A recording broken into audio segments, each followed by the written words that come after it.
In Native American understanding, there's a concept called blood memory. Blood memory. This is a concept that doesn't just, it looks at our ancestors and says, it's not just your hair color or how tall you'll be that you inherit from your ancestors.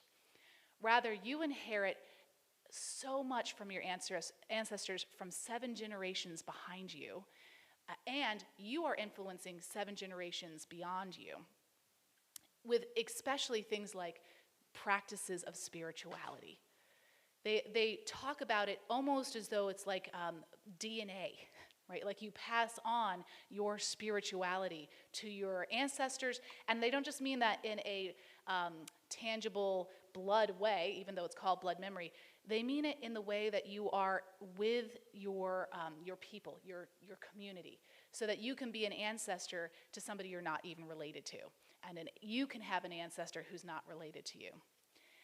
And how it works is, let's say you have an ancestor who was particularly amazing at being a grateful person, right? No matter what was going on, they knew how to stay in gratitude.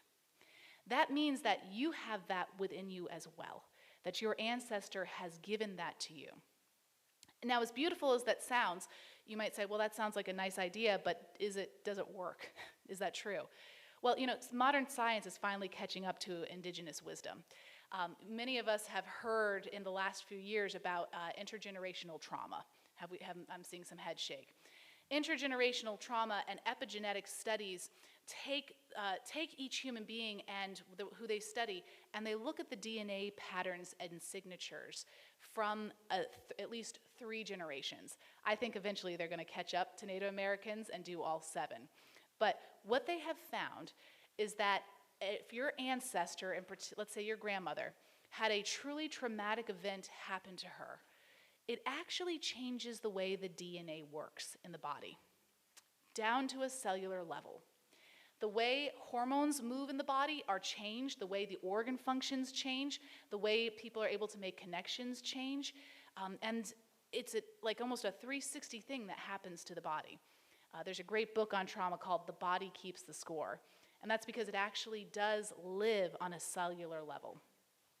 But beyond that, as terrible that is for your grandmother, because her DNA is changed, that will change the DNA of her daughter and then you.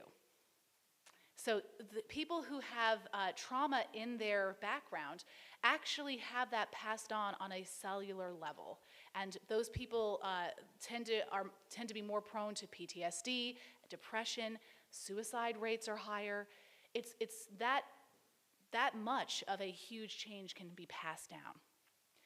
However, what the Native Americans are telling us is that can actually happen, of course, with the other stuff too. The joy, the gratitude, the virtues, right? These things can be passed down. And actually, again, science is catching up, it actually works on the same way. Those who practice gratitude practices, even something as simple as keeping a gratitude journal, what they find is that their hormones are better regulated, that they make more of things like serotonin. They find that their heart rates are better, their lungs work better, they sleep better, they're less depressed. Have I convinced you yet? Any one of these would be fine, right? I'll take all of them, please. And that changes the DNA and the cellular level of how it works.